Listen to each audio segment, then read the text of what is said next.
welcome to Homestead Corner. Today we are going to take this pork butt roast and make some sauce.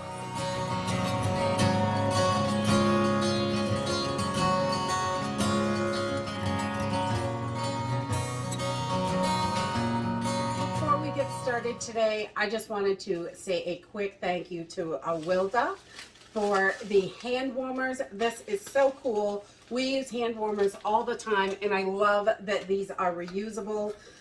She sent us these, and I just got them. And there's a little disc in here, and you just snap it, and it heats up, and you can keep reusing them. These will be awesome to keep in the pockets while we're out walking the dogs and cleaning the yard. So we have pretty much always bought our sausage pre-made at the store. Links, patties, whatever, little pounds of it. But with the price of meat is rising so high, I think it's important to make sure we've got those skills. So today, for the first time, I'm going to be making my own sausage. And I picked up a grinder attachment for my KitchenAid just to make it simple on myself. We do have the hand crank meat grinder, but it is a lot more difficult. I know how to grind meat. I have done that before, so I figured this will be nice and handy. And the KitchenAid is only about 600 watts, so it'll be easy to use a generator if I had to run it. And last week, or a few days ago, pork butt was on sale for 99 cents a pound. And sausage here is between $4 and $8 a pound, depending on what you want to get. So I figured for 99 cents a pound, I have tons of spices in the house. We're just going to whip up our own. So let's go ahead and get started.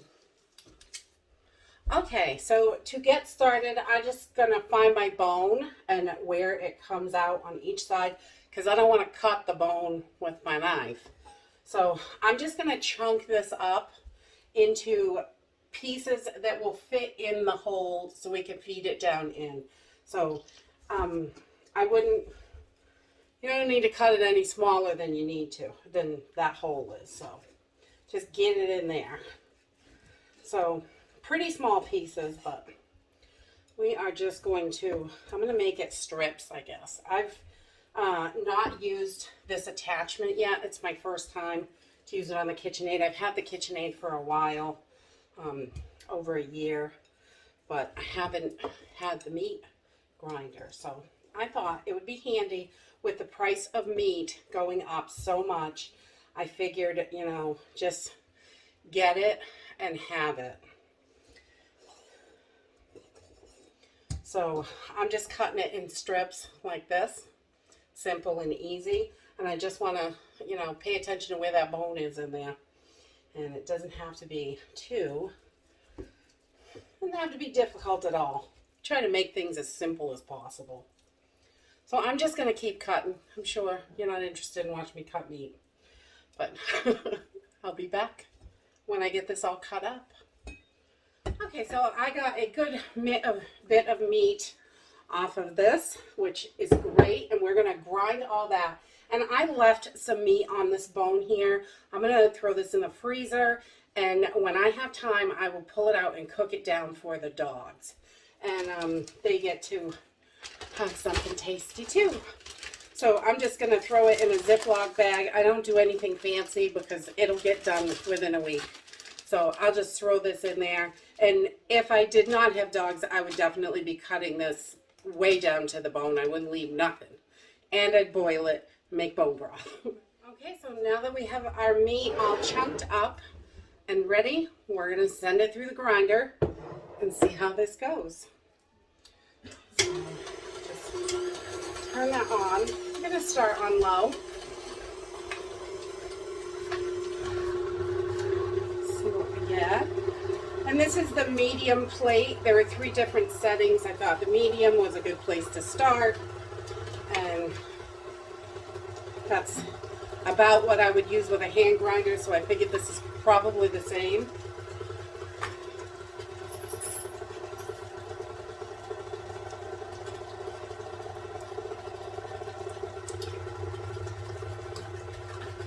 And these little strips of meat fit right down in there perfect. And I'm definitely no butcher, I'll tell you that. This meat, some of it is a little to be desired. You know, but you just work at it and do it and hope for the best.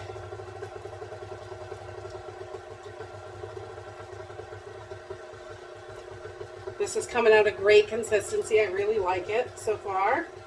So far, so good. Put it down in there. We can turn this up. We'll try turning it up, see how that goes. A little bit faster.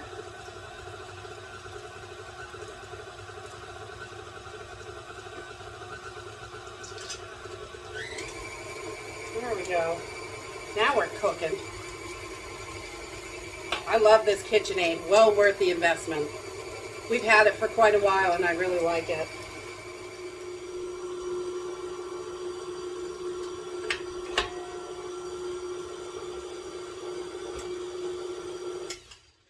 There you have it. There's probably about 7.5 pounds of ground pork here. And a nice big bone for the dogs. Just gonna get all this off here.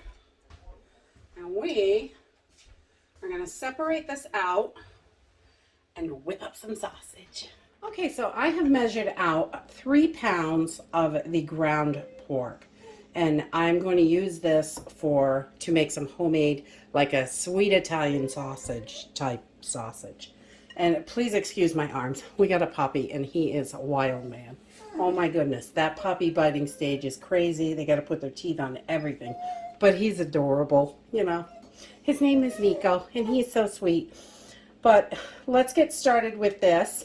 And I am going to start with 1.5 tablespoons of basil, 1.5 tablespoons of parsley, and about 3/4 of a tablespoon of salt. I cut the salt down quite a bit because we are not huge salt fans. So I'm just going to put this right in with the meat. And I have just minced 7 large cloves of garlic because I don't think you can have too much garlic. And this is just, I kind of adjusted a couple of different recipes that I found just to what I thought that my family will like. So this is trial and error here. I'm hoping it's good. Okay, and then we're going to add 1.5 teaspoons of red pepper flakes, 1.5 teaspoons of paprika, 1.5 teaspoons of onion powder, 3 teaspoons of black pepper, and about 3/4 of a teaspoon of fennel seeds. And we're just going to pour that right in. Give this a whole lot of flavor. And then I'm going to add about 2.5 tablespoons of balsamic vinegar. We're going to throw that in there. And we're going to mix this up. And from what I have read, you don't want to over mix your sausage because it can make it a little tough. So we just want to get this nice and incorporated.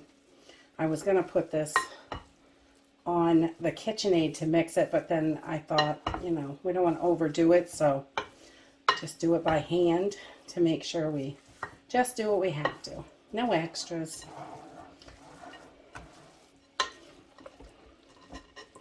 So it smells really good. And you can stick your hands right in there and get this mixed up good, which is probably a great way to go.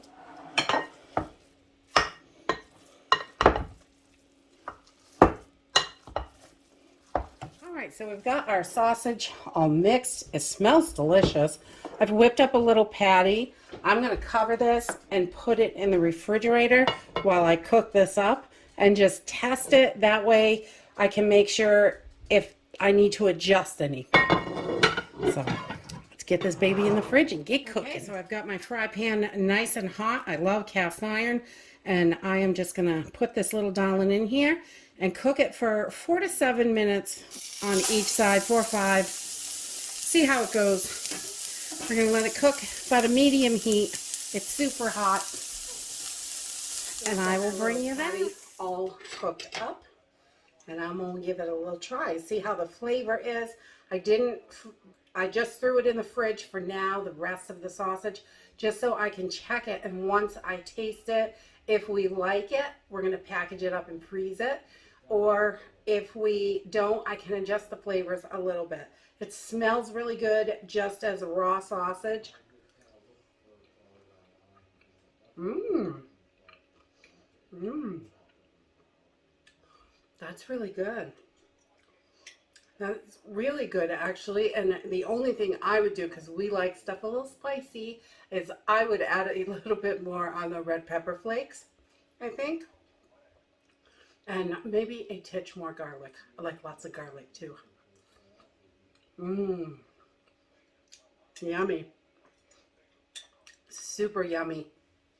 Yeah, that was a success. Yay! Not everything's a success, but this worked great. And I am going to try in the near future baking some breakfast sausage, because that is expensive also.